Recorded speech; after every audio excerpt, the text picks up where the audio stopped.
Hey, you guys, it's your girl Sherry, and this is the first episode of Grieve, Grow, and Glow. This episode is for anyone that has lost a loved one or knows someone that has lost a loved one. Today, I will be sharing how I lost my fiancé unexpectedly. I will start by sharing who Matthew was. Matthew was a kind person. He was someone that didn't play about me. Okay? When I first met Matthew in 2006, it was at a well-known bar that we used to go to. The bar was called South Street in Providence, Rhode Island, and it was kind of like a Cheers, right? Where everybody know your name. And I used to hang out there after work, just have a great time. And so when I first met Matthew there, we didn't like each other, right? Not in a bad way. It was just like we just weren't interested in each other that way. We said hello when we were introduced to each other, and that was the extent of it. Fast forward, we ran across each other again at a picnic, or I would say a barbecue, at his niece's house because I knew his niece from the Roundaway bar. And we just started having a conversation, and we were grinding and just really getting to know each other. We spent 6 hours just talking, just getting to know each other. And at the end of the night, we decided that we wanted to see where it go, right? And there was never a day we weren't together after that. We mesh, I would say, right? Matthew was a loving person. Matthew was a family person. He was all about family. He loved my boys immediately. That's just the kind of person he was. He just gravitated to my boys, to my family, to my friends, even to my kid's father. They had an awesome relationship, right? There was no drama, no nothing. And that really speaks about how Matthew was as a person. He just was like, that's the boy's father, and, I'm here and not trying to be nobody's dad, but I just want to be their friend, right? So my boys loved him as much as I loved him.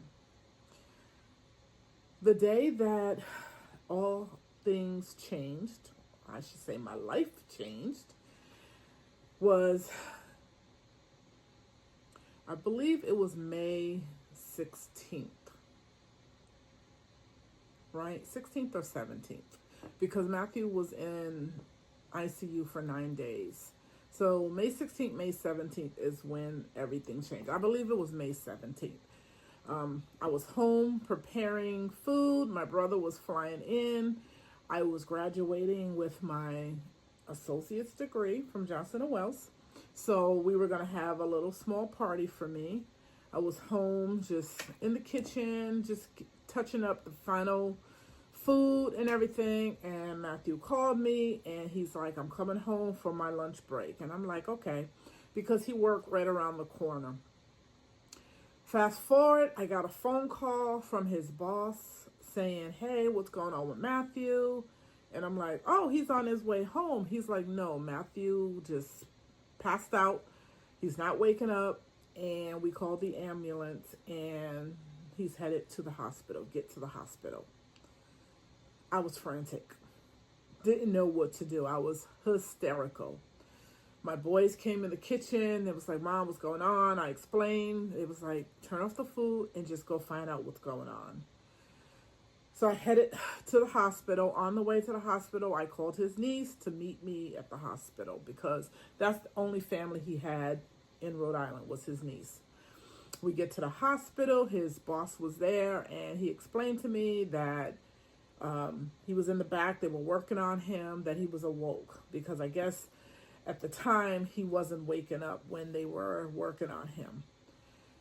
Fast forward, the doctors came in and spoke with me, said they needed to do surgery on him right away, which they did. It was successful. They had a conversation with me telling me that he will probably need to have a pacemaker. So at that point, I had no idea that he was not going to be here. I had hopes that, okay, things are going to be fine, right? So after the surgery, a couple of days, we're in there. He's not waking up. The doctors are concerned. I'm concerned. I'm talking to him. I'm by his side. He couldn't respond. All he did was he just kept looking like up to the side, down, and then he would focus on me. And I was like, okay, he's hearing me, right? Because when I spoke to him, his eyes would go around the room, but he would just be, when he came to me, we would lock eyes. And then one day a tear shed, and it just broke my heart. So I was there every day, all day, by his side. The doctors came in finally 2 days later saying that the neurologist ran some reports and he had less than 1% brain activity. I could not accept that. I asked for a second opinion. You can't tell me and I'm going to accept it just by one doctor. So they did run some tests and they confirmed that he was, basically brain dead. And that we had two options. We could, one, he can go into a rehabilitation center, or two, we could make him comfortable. Because at this point, he was really on life support. So his niece, and at this time his daughter was there. We all came together and we all collectively decided to take him off life support. This was on a Thursday night. Saturday, I got up early and I headed to the hospital. And by this time, I was very good with the machines, okay? I knew how to read them. I knew, how everything was going. This particular day, there were no machines in the room. And I immediately asked why. Where are the machines? Their response was, "Oh, there's nothing going on. We just want you to focus on him. You can, if you need to see the machines, you can come out to the nurse's desk." At the time, I didn't see anything wrong with that. However, my main focus was Matthew. So I was in the room with him. I was sitting down in the recliner next to him. I was watching TV. I was watching him. I didn't know what would come next, right? I was just there. I needed him to know, for better or for worse. We weren't married, but we were married. That was my husband to me. Around 9 o'clock that evening, a couple of friends came by. We were all in the room just sharing stories of Matthew, just laughing, just having a good old time, just remembering the good times. And I heard a gasp. I looked over. I ran out of the room. I looked at the machines because at this time I knew what the machines, how they worked and what it meant. And the oxygen was declining. And I knew he was leaving me. I ran back in the room, hysterical, just over Matthew, crying, "No, no, no." And I lost him. I didn't know how to feel at that point, right? Because I had never lost someone that close to me. So I had no experience on what to do next, how to react. All I could do was just rub his hands and just cry. I'm gonna be perfectly honest with you. That's all I could do was cry. A piece of me died that day. Everything around me reminded me everything around me reminded me of him. I could still smell the scent that was in the hospital room for years. The music, our wedding song by Brian McKnight. Every time I heard that song, I would break down. I memorialized him for 14 years. I was not completely healed. I would break down every May 26th, the day he took his last breath. His birthday, 2 days later, May 28th, I would make his favorite food. I would isolate myself and just be so much into just myself. The grief was real, okay? And so if anyone ever tell you to get over it or you shouldn't be grieving at a certain time, you need to let it go, don't ever tell anyone that, because everyone grieves differently, and you could grieve a month, a year, a lifetime. The pain never goes away. And so in the upcoming series, I decided to really focus on grief because it's something that people do not want to talk about or don't understand how someone that lost someone close to them,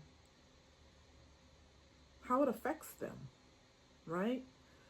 How it makes them feel when they're sharing about their loss and people come across as not wanting to hear what they went through or don't know what to say. It's a combination of a lot of things. So in this series, we're going to touch upon different aspects of grief. And I'm doing this series because I've lost so many people. And losing Matthew was the biggest for me. And it really shaped my life. It really changed me in a lot of aspects. And I will dive deeper into that as we get into different parts of these podcast episodes, okay? So I would love for you guys to drop your comments down. Let me know any topics that you'd like me to discuss on this podcast. I really would like for us to come together and assist each other and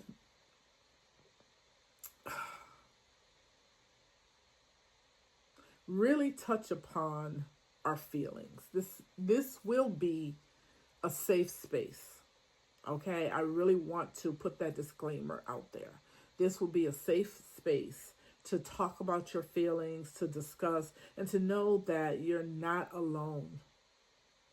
Okay? So I want to thank you guys for showing up for me. Okay? This podcast is really, really something special to me. And I really see it getting really big and going far, because grief, everyone has dealt with grief in some shape or form. And this is something that needs to be spoken about for people to truly understand.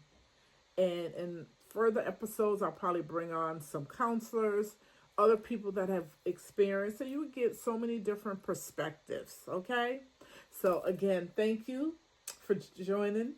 And this is Grieve, Grow, and Glow. Have a great day, you guys. Deuces.